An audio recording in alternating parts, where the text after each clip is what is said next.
Hello chess fans, this is Rick from Chess to Impress with number 82 in this series Viewers Games.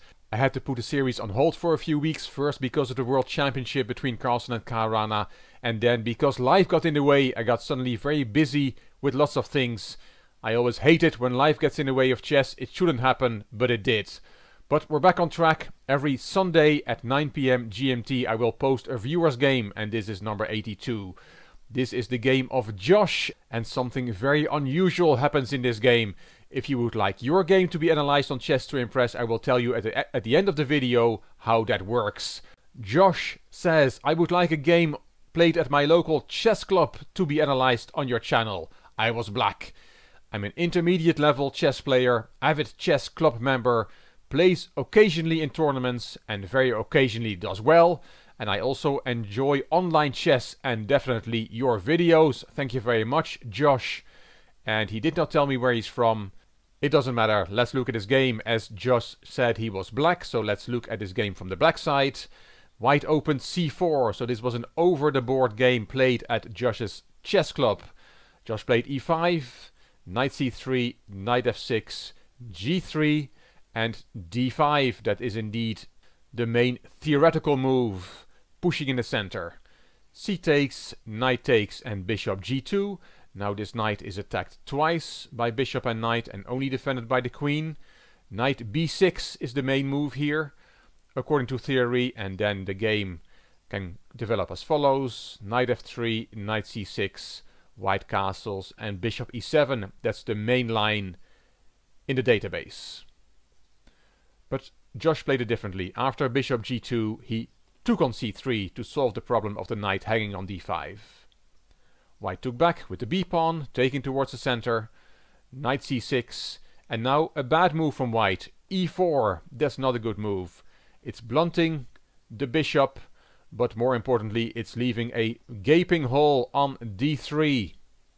It's not so easy for white to play d4 to deal with that problem. Just grabs the opportunity immediately, jumps into d3 with the queen, and after queen e2, queen c2 is the best move, but Josh decides to swap the queens. Knight takes back, developing the knight, and bishop c5. Here bishop b2 followed by d4 is the right plan for white, but white plays a bad move. He castles, and castling is often good, putting the king safe, but in this position it's not good. And why not? Because of bishop g4. Well played by Josh.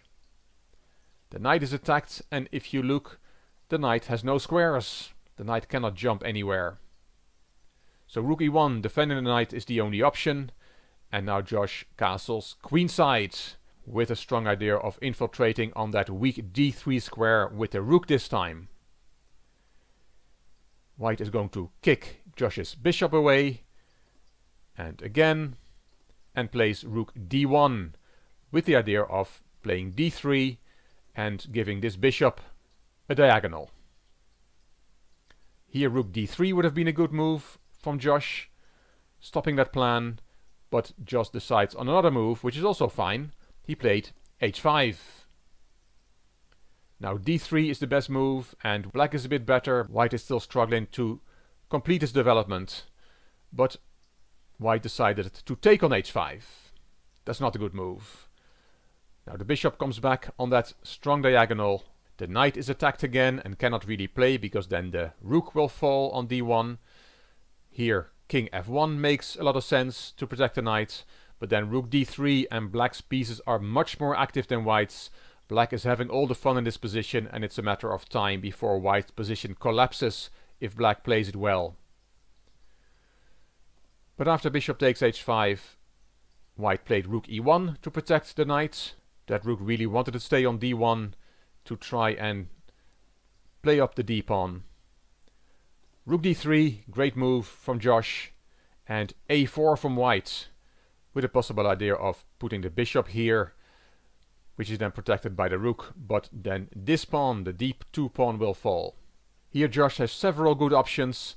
Knight a5 with the idea knight c4 to put even more pressure on the d2 pawn is an option, or rook h d8, centralizing that rook, doubling on the d file is very strong. Josh decides on a third option. He plays bishop f3. Knight g3, and Josh took the bishop. And here something very, very unusual happens, which I've not seen in all my years in chess. Josh writes, "Here I accidentally knocked my king off the table with my elbow and placed it back on b8. So in this position, the king suddenly went from c8 to b8, teleported one square to the right. Josh had made 2 moves in one go. Neither of the players noticed, and white just took back the bishop on g2. And here again knight a5 is a good move, or rook h d8, but here Josh, may be disturbed by the incident of knocking his king off the table with his elbow, saw a combination and decided to play it. But it involves a rook sacrifice. Josh took on h3. Very spectacular. And after king takes h3, we see the point of the combination, because there's bishop takes f2, hitting the rook and hitting the knight with 2 pieces, and you cannot defend it with rook g1 because the bishop is also covering that square. Very nice, but of course you have invested a full rook in this combination. And white found a way out. He played rook e3. Nice move. Josh took the rook, d takes, and Josh took on c3. The dust has settled, and if we count the pieces, black has 3 pawns for the bishop, which is enough. But before he sacrificed the rook, Josh was much better, and now the position is about equal. He has given away his advantage with his very spectacular combination. Bishop d2 hitting the rook, rook d3 hitting the bishop, and rook a2 protecting the bishop. g6, nice move, keeping the knight out of f5 and h5. King g4, f6, bishop back to c1, rook d1 hitting the bishop, bishop a3, rook d3, and we see a move repetition. But white does not continue repeating the moves. He wants more than a draw and plays rook h2. Nice move, because there's a threat of rook h8. Josh did not see it. He could have played b6 or a6 or king c8 to deal with the checkmate threat, but in this position Josh unfortunately took the bishop, took the piece, and had to resign after rook h8 check. As Josh writes, "As my king accidentally ended on b8, I resigned the game. My elbow cost me the game." And indeed, knight d8 is the only move, and then this is checkmate. What a turn of events. Knocking the king off the table, putting it back on the wrong square, and that very spectacular rook sacrifice, which looked great, but was not as great as it looked. Very exciting game though, and thank you very much, Josh. You played really well, especially the first part of the game. That rook sacrifice was very creative, and the incident with your king was actually very funny. Maybe not so funny for you at the time, but nice entertainment here on Chess to Impress. If you would like your game to be analyzed, you can send it to me by email to classroomchess64@gmail.com. There's a waiting list, but I will get to your game eventually. And as I said, every Sunday there will be a viewer's game on Chess to Impress.